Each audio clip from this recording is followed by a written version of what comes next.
Então, olha só, na sequência, vamos lá, o exercício 5.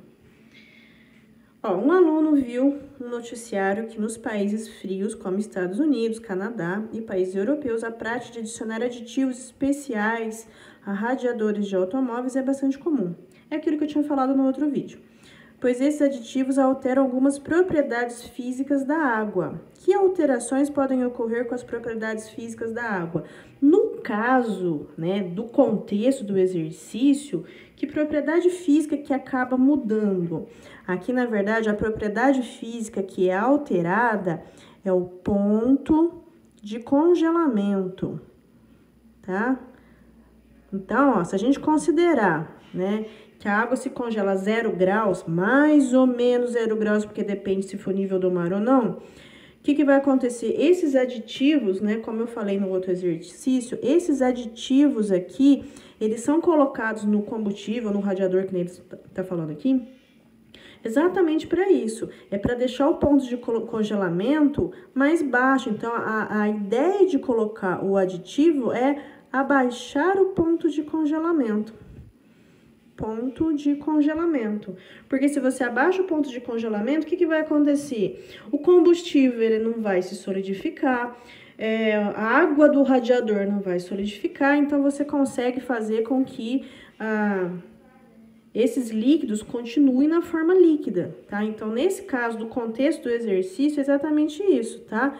É para você coloca o aditivo para alterar a propriedade física da água, chamada ponto de congelamento. E o aditivo serve para quê? Para abaixar o ponto de congelamento e, no caso, a água do radiador não congelar. Bom, exercício 6. Sob mesma pressão, então, mesma pressão, comparando-se as temperaturas de ebulição e de congelamento de uma solução aquosa de açúcar, tá? Então, eu tenho açúcar, meu soluto não volátil, com as correspondentes para a água pura. Então, o que a gente tem aqui, ó? Imagina que você tem um gráfico, tá? Temperatura, pressão, tá? Ele tá falando de ebulição, então vamos considerar, porque ele não tá falando nada, vamos considerar nível do mar, 1 atm, tá? Eu vou ter duas curvas, certo? Vou pegar essa curva aqui, vou falar que essa é da água pura, tá? E vou pegar essa outra curva aqui, água mais açúcar, certo? Lembra, toda vez que eu tenho o líquido puro mais um soluto, a curva vai sempre ficar mais para baixo, sempre assim. Por isso que eu desenhei a curva 1 para água pura, mais perto do eixo do Y, da pressão. E eu desenhei aqui a curva 2, que seria a solução, né, água mais açúcar, tá? Eu desenhei essa curva da solução depois da água pura. Sempre que eu tiver uma situação dessa, o líquido puro vai ser a curva mais volátil, a mais perto do eixo do Y, certo? Então, a gente vai ter essa situação aqui, tá? A água pura mais volátil, então, vamos lá, ó. Água pura vai ser mais volátil. Quem é mais volátil tem menor ponto de ebulição e tem maior pressão de vapor, tá? Isso aqui sempre vale, tá? Líquido puro, seja ele qual for, ele vai ter essas características com relação a ele mais um soluto, tá? Quanto mais soluto, mais pra cá essa curva vai ficar. Então, a gente pode ver, ó, com relação ao ponto de ebulição da água pura, eu vou ter nível do mar, que seria 100 graus, certo? Só que, no caso, a água com açúcar, olha só onde foi parar a minha curva. Claro que, na realidade, não tem um aumento tão grande assim, tá? Mas aqui, o que acabou acontecendo? O ponto de ebulição da solução, o que acontece? É maior, tá? Só a gente pensar no gráfico, a gente consegue fazer essas análises aí, ó. Então, vamos ver, ó. Aqui ele fala o que, ó? Vamos ler de novo. Comparando a temperatura de ebulição e de congelamento já vou te explicar o gráfico, que a gente pode ver exatamente isso aqui, ó. De uma solução aquosa de açúcar correspondente à água pura. Valores maiores para temperaturas referentes à solução. Olha só.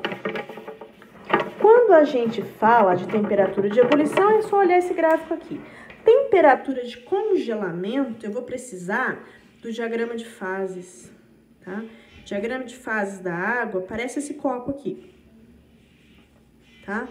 Então, vamos imaginar, eu não vou explicar ele inteiro agora, mas vamos explicar que agora, vamos imaginar que eu tenho essa situação aqui, ó.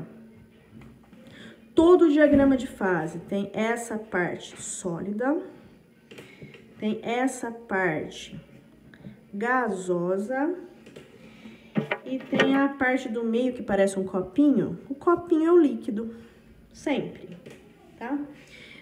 Então, esse que eu desenhei aqui, água pura. Cada líquido tem um diagrama diferente, tá? É característico da substância. Bom, se você colocar um soluto não volátil na água pura, ó, se aqui é líquido e aqui é gasoso, esse cruzamento aqui vai me dar ponto de ebulição. Ó, percebe? Olha só como os dois gráficos são semelhantes. Na verdade, olha só, se eu tampar aqui, ó, o que a gente tem? Esse. Então, na verdade, esses gráficos aqui que a gente fala, é uma partezinha do diagrama de fases, tá? Só que quando eu falo de congelamento, eu preciso do diagrama inteiro. Porque se aqui é o ponto de ebulição, aqui, ó, é uma transição entre sólido e líquido. Então, aqui vai ser o ponto de fusão ou ponto de congelamento, dependendo se a temperatura tá aumentando ou diminuindo, tá? Então, daqui para lá eu tenho ponto de ebulição, daqui para cá eu teria o ponto de condensação, que é a operação inversa da ebulição, tá?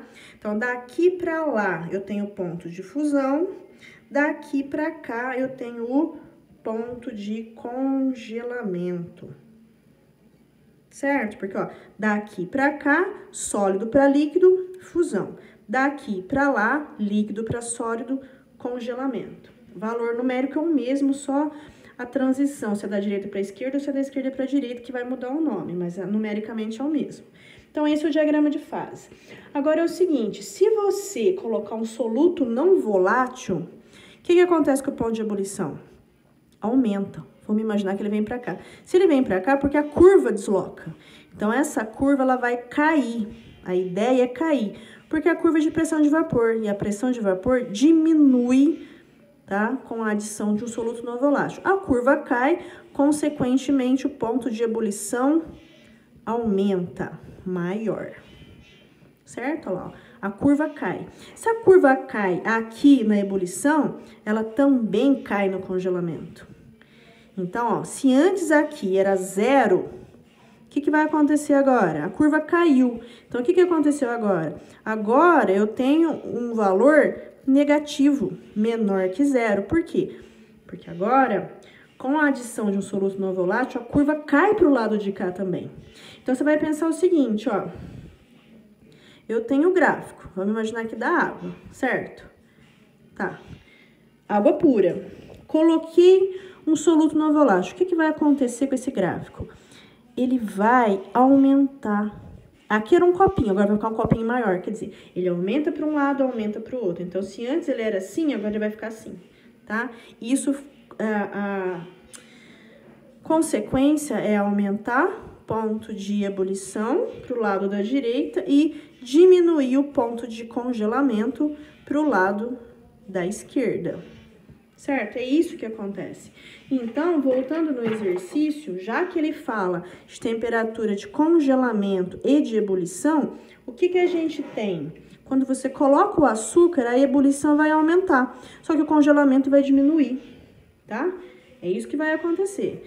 Então, o que a gente tem aqui, ó? Valores menores para as duas temperaturas? Não. Maior temperatura de ebulição e menor temperatura de congelamento, tá? Letra C.